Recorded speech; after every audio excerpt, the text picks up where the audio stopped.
はいどうも、ポチです。前回からまた新しい章へと突入した呪術廻戦。それと同時に登場した2人の3年生なんですが、どうやら色々と複雑な設定が盛り込まれているみたいです。ということで本日も154話の考察を行っていこうと思います。本動画は最新話までのネタバレを含みますのでご注意ください。また本日も21時から YouTube ライブを行いますので、お時間がある方はぜひ覗いてみてください。それでは早速やっていきましょう。レッツ領域展開。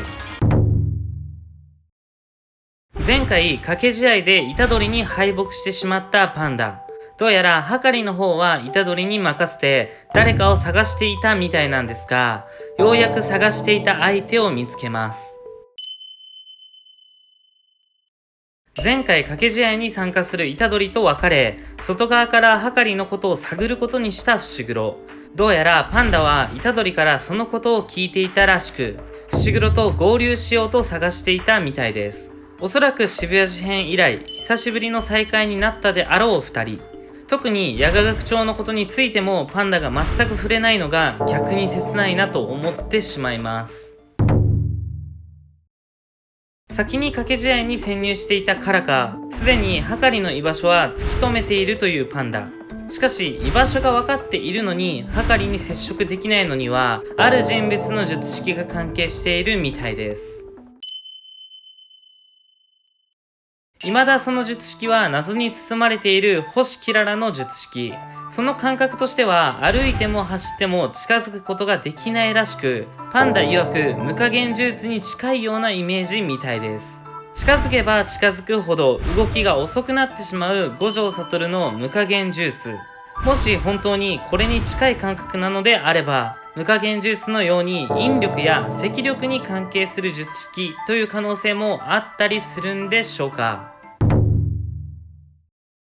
はかりの同級生として初登場を遂げた東京高3年生の星キララ。特に謎が多いことからその術式には非常に注目が集まっているんですが、なんと今回それを超えるようなとんでもない情報が解禁されました。はかりとの距離が近かったことや可愛らしい見た目であることから、はかりの彼女なのではないかと予想されていた星キララ。しかし驚くことにパンダ曰く星キララははかりの彼女どころか男性で間違いないとのこと。明らかに胸もありますし、雰囲気もどう見ても女性のように見える星キララ。ラルーのようなジェンダーレスなキャラクターも登場していることから、星キララもその類である可能性もあるんですが、もしかしたら何か術式が関係していたりするんでしょうか。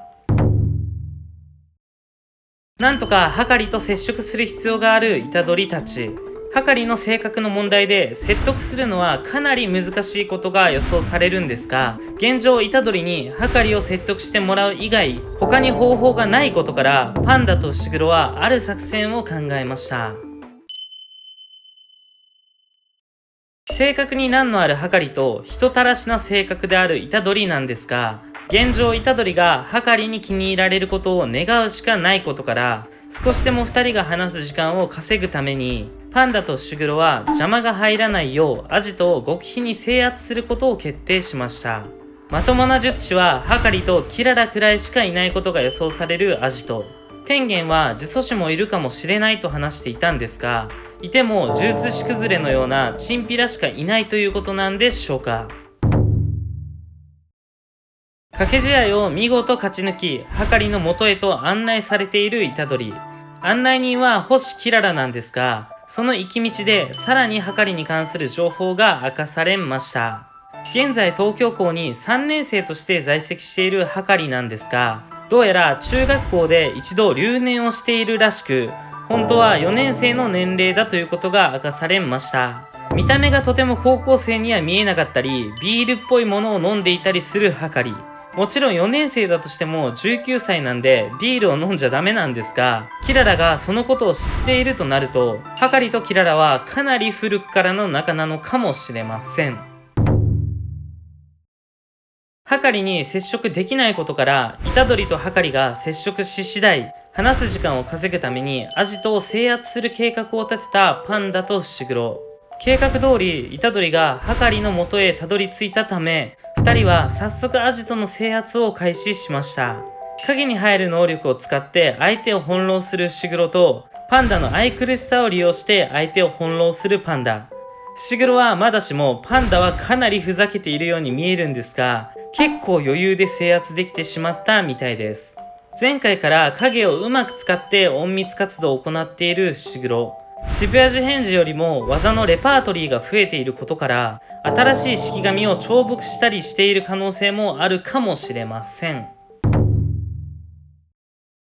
アジトをスムーズに制圧したところで、キララと鉢合わせしてしまったパンダと伏黒。結果的に戦闘することになってしまったんですが、少しずつキララの術式が明らかになってきました。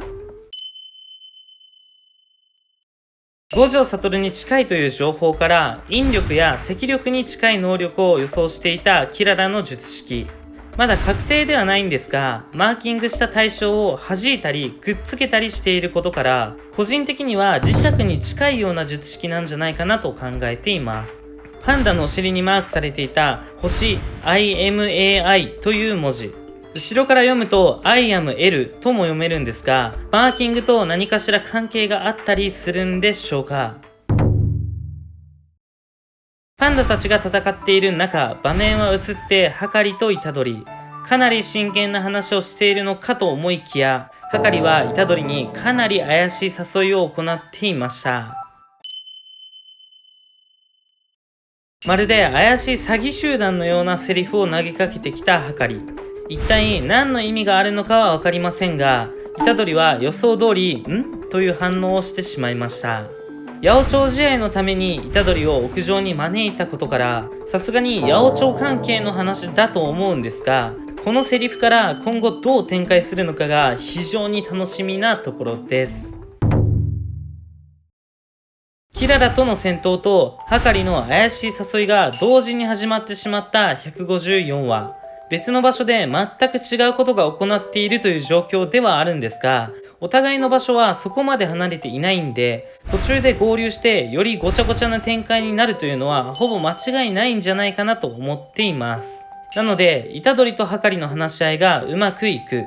パンダたちの戦闘に虎杖たちが巻き込まれる、はかりと虎杖の仲介で場が収まるという展開になるんじゃないでしょうか。もちろん虎杖とはかりが決裂する可能性もあるんですが、そうなった場合、パンダたちは時間を稼ぐ意味がなくなってしまうんで、キララと戦う必要がありません。何よりここではかりを仲間にできないという展開はさすがにないと思うんで、虎杖の誰とでも仲良くなる力に期待したいところです。それでは本日はここまでにしようと思います。ぜひチャンネル登録やグッドボタンも忘れなく。次の動画で会いましょう。バイバイ。